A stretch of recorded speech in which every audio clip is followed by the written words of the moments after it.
Guys, welcome back to our channel, and today's vlog is gagawa po tayo ng rice bowl. Rice bowl na summer version. So why summer version? Dahil meron tayong cucumber and also shiso or Chinese basil from my garden. This is purely organic and free. Growing on my garden. So this is very delicious. And umiboshi. Umiboshi is a plum, a kind of plum na maasim siya, guys. At ito rin ay napakaganda rin kainin araw-araw during summer. So ito po siya. Meron siyang buto. Ang kanyang preservation is salt, more on salt. So kaya ano siya, food siya ng summer dahil nga pinapawisan ka, kailangan mo ng salt sa katawan. So yun. And let's use chicken. Chicken is breast chicken. So first is to boil this. Since ito ay rice bowl, nagsasaing na ako. Habang nagsasaing ako, is lulutuin ko yung aking chicken. So watch until end, guys, sa ating vlog. At sana ay inyong magustuhan. At pwede ninyo itong gawin sa inyong tahanan. And this is my way to boil the chicken. Huwag nating ilagay ang chicken, pag nag-boil tayo ng chicken, na kumukulo yung tubig. Bakit? Titigas yung meat na hindi lalabas yung langsa. So dapat sabay sila. Tapos in a very low fire para malambot yung meat, at dahil malambot siya, yung kanyang langsa is unti-unting lumalabas yan. So ang meat is parang ano lang, parang babae. Kapag pinipressure, lalong lumalayo. Lalong naninigas ang puso. Kapag dinadahan-dahan, ay ikaw naman yung hahabol-habol. So yun lang. Ganun ba? Joke. So yun, guys, joke na, not a joke, that's true. So yan, atin siyang pakuluan. So ayan, while nag-boil tayo sa ating chicken, is i-prepare natin itong cucumber. Hindi mo kailang tanggalan ng balat ang cucumber. Kasi ang balat ay binayaran mo din yan. Joke. Nandyan ang nutrients sa balat. So asin yan, guys, is salt. Para matanggal yung mga dumidikit na mga chemicals. At the same time, yung kanyang mga tinik-tinik is matatanggal. So ayan. Then hugasan mo siya. Ganyan lang. Hindi mo kailangan balatan. So ngayon, i-slice natin siya ng manipis. Isa ito sa summer gulay or summer veggies.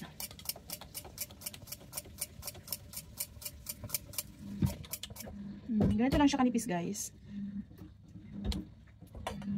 Now, after mo siyang ma-slice, islagyan mo siya ng asin.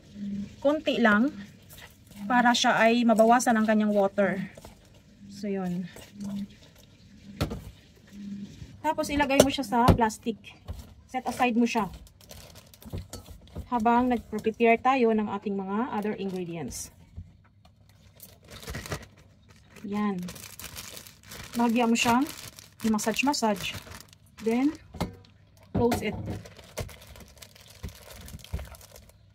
Set aside mo siya para mawala yung kanyang extra na mga water. Then, let's prepare the shiso.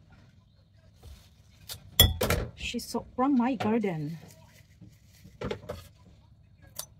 Yun. Napakasarap ng shiso. Maninipis, a very small or thin or small size. So, ganyan siya, guys. Yan. Gamit din tayo ng isang egg. Yan. Little bit of egg. Pangdagdag ng kulay or nutrients. A little bit of salt.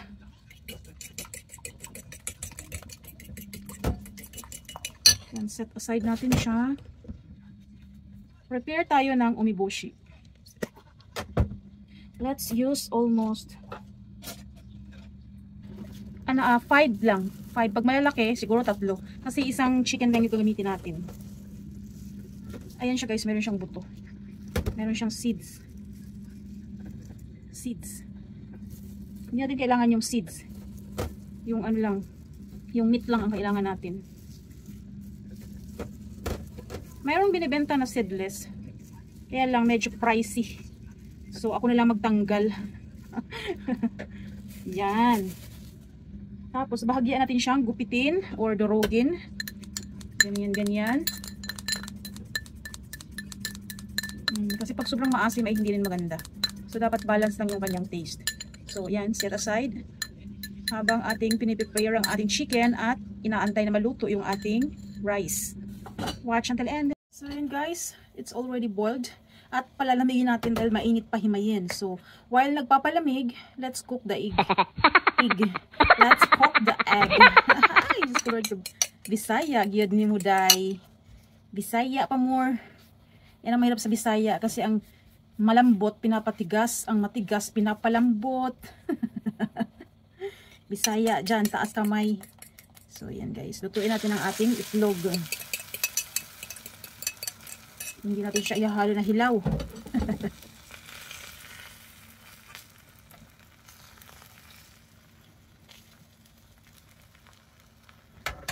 Oh, madapa pa.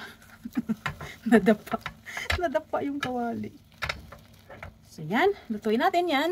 So ito na po yung egg, naluto na po siya. Atin siya ngayong gupitin. Pwede namang hiwain, pero sa akin mas komportable ako sa gupit. Para hindi ako gagamit ng sangkalan. So hiwain natin siya ng maninipis. Same sa ating ibang ingredients. Yan. Yan ito. Ito na po yung ating cucumber. So yan guys, mayroon siyang water. So atin siyang tanggalan ng water. Excess water. Marami siyang tubig. Tanggalan natin siya para hindi mag-watery yung ating rice. Kasi itatapping natin ito sa rice eh. Yung pagkain na ito, dapat pagkatapos mo siyang i-prepare, ikainin mo agad siya. Kasi lalabas yung tubig ng ating cucumber. So, tigaan mo siyang maigi. Kahit tigaan mo yan, mga 50% pa rin is nandyan pa rin siya. So, ayan, ang dami niya nakuha. Then, let's put it here. Matrabaho na, uri ng pagkain pero masarap. So yan. Ready na ang ating mga pang-toppings. Okay? So himayin na po natin ang chicken guys. Huwag natin isama yung balat. Pwede natin i-fry yung balat. Isa lang ang aking gagamitin. Only one part of chicken. Kasi 3 lang naman kami. Pag marami kayo, pwede kayong gumamit ng marami. So dahil ito ay good for 3 person lang, ang init, tabang mga silingan, init daw eh. Kasi mas maayos ang pag, yun nga. Hello. Mas madali siyang himayin kapag siya ay mainit pa. Yun. So lutong-luto siya hanggang sa loob. Kasi malalaman mo naman yan kung hindi luto. Medyo para siyang mayroong pula-pula at saka ano, yung amoy niya is malangsa. Yun po yung sekreto guys sa pag-boil ng chicken. Huwag mo siyang ilagay na kumukulo yung tubig. Ganon din sa ibang meat. Mas better na palambutin mo siya in a very slow fire kasi ang sobrang init ay nakakapagpatigas ng karne. So hindi mo kailangan magluto ng sobrang daming apoy. Kapag gusto mong lumambot ay it takes time siya. Then takes time mo siyang lutuin in a slow fire. Aroy, ang init mainit dai. So yun guys, atin siyang himayin na mga ganito kalalaki. Yun. So ayan, ganito na po siya kaliliit. Then on this part, ihalo natin ang ating umeboshi directly to chicken. Yan po yung kanyang panlasa. As I've said, ito nga ay salty at sour. Salty and sour. So yun. Yan na yung kanyang pinaka-panglasa sa ating chicken. At syempre, habang nag-boil tayo, is nilagyan din siya ng konting salt. So, hindi na siya hindi siya tasteless. So, marisip, nagpakahirap pa ako. So, yan, ang ating chicken with umeboshi. So, yan, since luto na yung ating kanin, tayo ay mag-ready na sa ating paggawa ng sushi rice. Ay, sorry. So, yan guys, ito na po yung ating rice. Mainit, ay. Tabang mga siningan. Lagyan natin siya sa plain bowl. Ito ay 150 gram. 150 gram ang rice ko. 1.5 na takal siya. So, bahagyan natin siyang kalat-kalatin para hindi siya magdikit-dikit. Tapos ito ay soup or vinegar for sushi rice. So, ang kanyang lasa is sweet and sour din. Huwag masyadong madami kasi magiging mabasa ang iyong Dalawang tablespoon and a half. Kasi ang laman nito is 2 tablespoon. Ang ating ihahalo sa ating rice. Then, dahan-dahan natin siyang hahaluin. Dahan-dahan para hindi malata yung ating kanin or ang ating hindi malata yung butil ng kanin. So, yan. At pag nagsaing ka ng sushi rice, yung tama lang ang tubig. Hindi pwedeng malata kasi lalagyan mo pa yan ng vinegar eh. So dapat sa usual mong ginagawa is dapat bawasan mo yung water. So ganyan na po siya guys, ang bango. Sobrang bango. Yan. Tapos ilagay na natin ngayon ang ating rice sa bowl. Bowl ko is Pikachu. Pwede mo siyang ihalo, pwede mo rin siyang itoppings. Pero mas gusto ng mga anak ko is itatoppings lang. So, yan. Yan ang ating kanin. Hindi natin masyadong damihan. Dahil may mga toppings tayo. Then, in one bowl, hindi mo na kailangan magdagdag pa ng ulam. Kasi may ulam na tayo.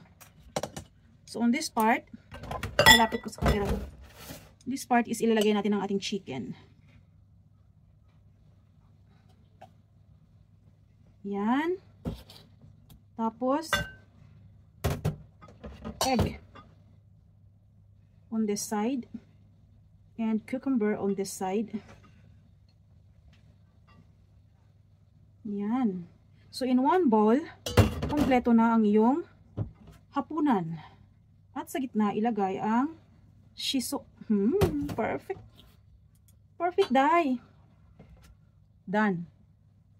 So, yan lang ang ating pagkain. Pwede mo siyang lagyan ng black sesame para magkaroon siya ng extra na kulay. At kung mahilig ka pa sa ganito, pwede mo pa siyang dagdagan dyan. Para ito sa bunso ko. Mahilig at itong bunso ko. So ito guys, ang ating menu for today. Hala, Bisaya naman. Menu for today. Yan. So thanks for watching guys. I hope you like it. My summer taste rice bowl. So, until next vlog, another recipe na naman ng summer taste. So, hope you like it. Please do like and subscribe our channel and share to your timeline. So, until here guys, thanks for watching. Bye-bye. Thanks for watching.